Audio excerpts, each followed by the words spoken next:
बड़ी खुशी हुई जान के। हाँ। हर्ष बिल्कुल अपने पापा जैसे दिखते हैं, अनिल कपूर जैसे। नहीं, एक्चुअली कपिल, मैं आजकल हर्ष जैसा लगने लगा हूँ। आप अनिल कपूर ही हैं? मैं अनिल ही हूँ, मैं बिल्कुल अनिल ही हूँ। क्या बात है, मुझे पता ही नहीं था राकेश सर अनिल सर भी हैं मिर्जा में। नहीं, वो क्या है कि वो एक्चुअली वो आना चाह रहे थे, मगर मैंने थोड़ा घबरा रहे थे, तो मैंने कहा तू रुक जा, तू घर पे ही बैठ, 1-2 फिल्में रिलीज हो जाए, उसके बाद आना कपिल के शो में। कपिल क्या है ना, मैंने कहा उसको कि भाई कपिल तो अपना बच्चा है, चाहकर थोड़ा सा माहौल बनाता हूँ, उसके बाद जब when you feel confident comfortable तभी आना। तो मतलब अब आप अपने बेटे से भी कंपटीशन करने लगे? इनका बस चले तो मिर्जा में भी खुद को कास्ट करवा लेते। एक्चुअली राकेश साहब मुझे लेना चाहते थे, थोड़ा एज का प्रॉब्लम हो गया। क्या है ना, वो श्यामी जो हीरोइन है वो थोड़ी मेरे से बड़ी लगती है, वो थोड़ी 20-21 की लगती है और मैं 17-18 का लगता हूँ। चलिए, ये बात तो सच है। राकेश सर, अनिल सर, आइए प्लीज, विराजमान होइए। देखिए आपके सूट के साथ मैचिंग सोफा। राकेश सर की फिल्में रंग दे बसंती और भाग मिल्खा भाग दोनों को ही नेशनल अवार्ड से नवाजा जा चुका। सर आपको बहुत बहुत बधाई उसके लिए। पाजी, राकेश सर ने 35 साल पहले एक प्ले देखा था, मिर्जा साहिबा। अच्छा। तो स्टोरी उनके दिल में बस गई। हाँ। तो सर एक थॉट को फिल्म में बदलते बदलते 35 साल क्यों लग गए? जो प्ले था, नाटक अपना, मैंने दिल्ली यूनिवर्सिटी में देखा था, कल्चरल फेस्टिवल था। अच्छा जी। और नाटक का अंतिम सवाल पे हुआ कि भाई साहिबा ने तीर क्यों तोड़े थे। अब इसका मैं आंसर ढूंढता रहा जी। मिला नहीं, 30-35 साल निकल गए जी। तो कहीं ना कहीं ये बात जहन में रह गई। तो मैंने गुलजार भाई को फ़ोन किया। जी। मैंने कहा सर चाय पिलाएंगे? उन्होंने कहा आ जाओ, पड़ोसी है। मैं फट से उनके घर पहुंच गया। अच्छा। चाय का पहला सिप लिया और पूछा, गुलजार भाई ये साहिबा ने तीर क्यों तोड़े थे? कहते हैं बच्चों ये तो तुम जाके साहिबा से पूछो, मेरे से क्यों पूछ रहे हो? अच्छा। मैंने कहा सर मिल नहीं रही, कब से ढूंढ रहा हूँ साहिबा को, आप ही बता दें। तो उनकी आंखों में चमक आई, वो समझे मैं कहाँ जाना चाह रहा था। बिल्कुल। उन्होंने कहा चलो हाथ पकड़ के चलते हैं, साहिबा को ढूंढेंगे, मिर्ज़ा को ढूंढेंगे, उन्हीं से पूछ लेंगे कि ऐसा किया तो क्यों किया, तीर क्यों तोड़े। तो ऐसे शुरुआत हुई मिर्जा की। क्या बात। आज आपसे एक सवाल करूंगा, क्योंकि मैंने ये राकेश जी को हमेशा सुना है कहते हुए कि ये गुलजार साहब के पास गए और उन्होंने कहा कि कि साहिबा ने तीर क्यों तोड़े थे। आपको तो मिर्जा साहिबा की कहानी पता ही है, मैं आपसे पूछना चाहूंगा कि साहिबा ने तीर क्यों तोड़े थे?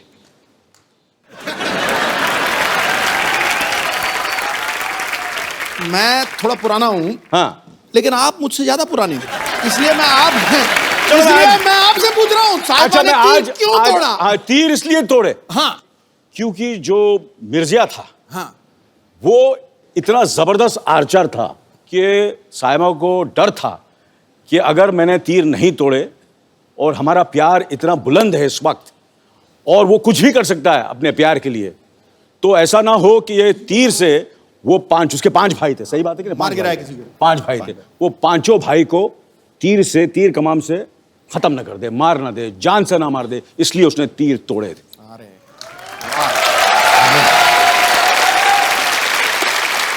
इसलिए मैं बोला था, एक्चुअली मुझे लेने वाले थे मिर्जा में, इतना मैं घुस गया था, इतना स्क्रिप्ट मुझे मालूम था, मिर्जा के कैरेक्टर में इतना चला गया था। वो प्रॉब्लम, जैसे मैंने कहा कि एज की प्रॉब्लम होगी, अदरवाइज आपको पता मैं कैरेक्टर कितनी रिसर्च करता हूँ। मैं बिल्कुल सर, मैं मानता हूँ आपकी बात।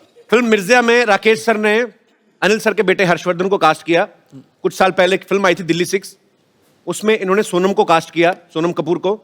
अच्छा, हम क्या मतलब समझेंगे, आपको बच्चे अच्छे लगते हैं, उनके पापा नहीं अच्छे लगते? आप मतलब ये आपको डेट्स नहीं देते या आप इनको फिल्में नहीं देते? देखिए, ये पापा वर्ड से मैं थोड़ा टची हूँ, जरा पापा नहीं बोले तो अनिल को नहीं लगेगा। हाँ, और ज्यादा आपको इज्जत देनी तो अनिल जी बोल रहे हैं। ये गलत बात है यार, नेगेटिव हो रहा है तू यार, पापा बोल के बड़ी नहीं, गलत बात है। Sorry for my apologetic words. आप सोनम और हर्षवर्धन के अनिल को क्यों नहीं काम देते? क्या है कि मैं क्या बच्चों के साथ काम नहीं करता, मैं कोई चाइल्ड फिल्म थोड़ी बना रहा हूँ। एक्चुअली सर ये चिल्ड्रन फिल्म हो तो समझो 18 साल का तो हो जाए कम से कम। हाँ, इसलिए रंग दे बसंती में इन्होंने आमिर को लिया।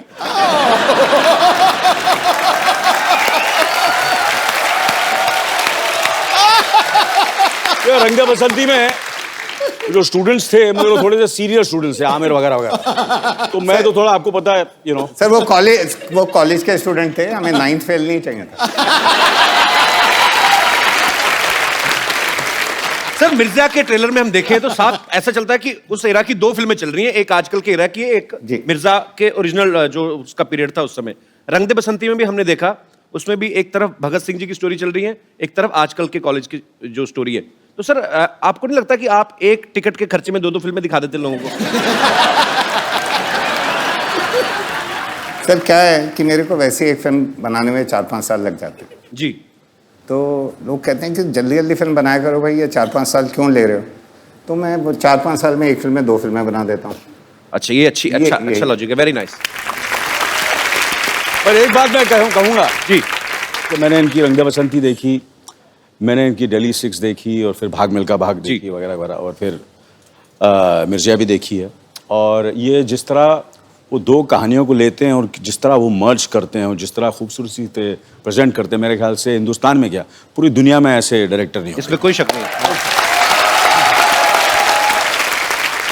मैं सर आपसे एक बात पूछना चाहता हूं, जब गुलजार साहब जैसे महान राइटर कोई चीज लिखते हैं तो आप उनको वैसे ही शूट कर लेते हैं कि आपको लगता है कि इसमें भी सुधार की गुंजाइश रहती है? नहीं जी, बड़ी लड़ाइयाँ होती हैं। अच्छा। बड़ी लड़ाइयाँ होती हैं, और वो 3-4 साल हमने स्क्रिप्ट लिखी, मैं उनसे लड़ पड़ता था कि ये सीन तो हो ही नहीं सकता। अच्छा। और वो पूरा समझाते थे, मेरे को बिठाते थे और चाय पिलाते थे, गजक भी खिलाते थे, मैं फिर भी नहीं मानता था। अच्छा। ये सीन तो जी हो ही नहीं सकता, हो ही नहीं सकता। और फिर वो कहते थे अच्छा लो निकाल दिया मैंने, और निकाल के अलग। 6 महीने बाद मैं वापस जाऊँ, मैंने कहा गुलजार भाई ये वाला सीन क्यों नहीं है फिल्म में? वही वाला सीन। कहते 6 महीने पहले तुमने बोला था ये हो ही नहीं सकता, आज बोल रहे हो क्यों नहीं है? मैंने कहा इसके बगैर कहानी अधूरी है। बट 6 महीने पहले तुमने बोला था निकाल दो, आज बोल रहे हो डाल दो। अच्छा। सर आपकी राइटिंग को समझने में 6 महीने तो लगते हैं ना।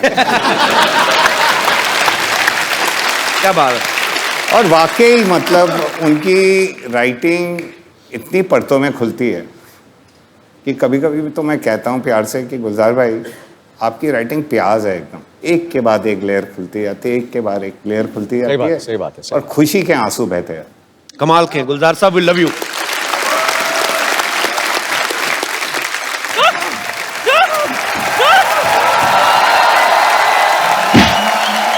तेरी वजह से, सिर्फ तेरी वजह से वो डांडिया समारोह वालों ने हमें धक्के दे के बाहर निकाल दिया। नानी शुक्र करो धक्के की वजह से आपको भागने के लिए एक स्टार्ट तो मिला।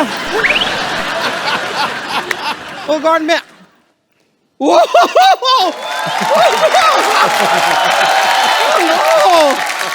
Hello Anil sir, hi hi, I am bumper, हाय हाय।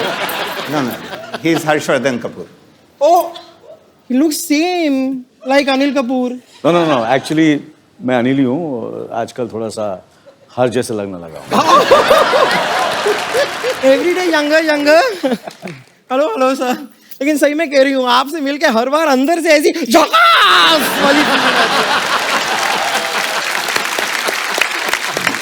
सच में, सच अ प्लेजर। और सर आपका तो कमाल है, मैं आपको बता रही हूँ। नहीं मतलब इतने सारे लोग ना इंडस्ट्री में आते हैं और इतने सालों सालों काम करते हैं और बड़ा नाम करते हैं, ये तो आए इतने बड़े नाम के साथ हैं। राकेश, ओम प्रकाश मेहरा, अगर आप फिल्म नहीं भी बनाए तो भी आपका नाम बड़ा ही रहेगा। बहुत सही कहा तूने, लेकिन आज तो यह मजा ही आ गया। प्रकाश में झकास। वाह! क्या बताऊं, मैं आपकी बहुत बड़ी फैन हूं। आपके सारे फिल्म देखे मैंने, सिर्फ 5 फिल्म छोड़ के। कौन सी 5? दिल्ली 1 to 5। पता ही नहीं चला कब लगी कब उतर गई, सीधे दिल्ली 6 देख डाली मैंने। दिल्ली 6 क्या गाना था ना वो, मसक्कली मसक्कली कसक्कली, अनिल भी था ना उसमें? नहीं वो मैं नहीं था, वो नहीं था। नहीं, लेकिन अगर आप भी वो गाना करते ना बहुत अच्छे लगते आप। सर मेरे को यहाँ लगा 50-50 हॉस्पिटल में डाल दो, मैं हार्ट अटैक होना। सर इधर तो फिर भी बच जाएंगे, उधर बचने का कोई चांस ही नहीं है। वैसे राकेश जी, मुझे भी ना मेरे विश्वसनीय सूत्रों ने बताया है कि Mirzya is about a couple who dared to love. वैसे आपको जानकर खुशी होगी कि मैंने भी अपने दिनों में ना कई बार डेयरिंग दिखाई है, कई बार। बहुत डेयरिंग है ये। डेयरिंग? हाँ, कैसे मतलब आप दिखाइए। बताइए, डेयरिंग कैसे मतलब? डेयरिंग क्या, पूरी डेयरी है ये तो, देखो आप। ये इतनी मोटी चमड़ी ना बाजी, इसको परसों सांप काटने आया, उसके अपने दांत टूट गए, बेचारा पोपला अभी खुद बीन बजा के अपना रोजी रोटी कमा रहा है। डेयरिंग है तू।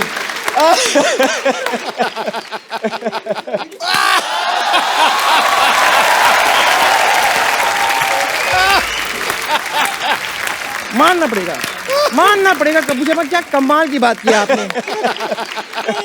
ये जो कटु शब्द आप बोलते रहते हैं कपूर शर्मा, वो कहीं ना कहीं आपके शरीर में खत्म भी तो होते होंगे। फिर आप इसे रिफिल कराने के लिए गंदी बातों के पंप पे जाते होंगे, कहते होंगे जल्दी जल्दी मेरे अंदर गंदी बातें भरो, मुझे बम्पर को बोलनी है।